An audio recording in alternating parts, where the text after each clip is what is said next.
అమిత్ షా అయితే చాలా క్లియర్గా ఉన్నాడు. ఎఫ్సిఆర్ఏ బిల్ విషయంలో తగ్గింది ఏం లేదు.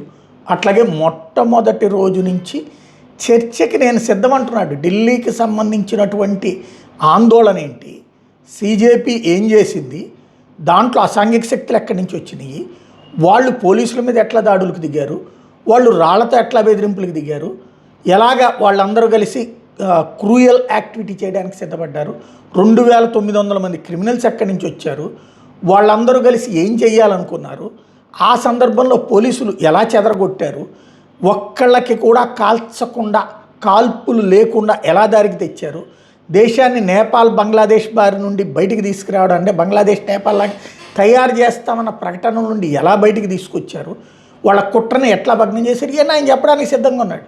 లేదు అక్కడ లాఠీ చార్జ్ జరిగిపోయింది, అన్యాయంగా అమాయకుల్ని కొట్టేశారు, కాల్చేయబోయారు, కాల్చేశారు, అసలు పిల్లెట్ గన్స్తోనే చంపేయబోయారు, ఇట్లాంటి స్టేట్మెంట్ విపక్షాలు కూర్చుని చర్చిస్తే వాళ్ళు చర్చకి సిద్ధమన్నా కూడా ఇన్ని రోజులు సాగదీసినటువంటి విపక్షం ఇప్పుడు ఇవాళ చర్చకి సిద్ధం అంటోంది.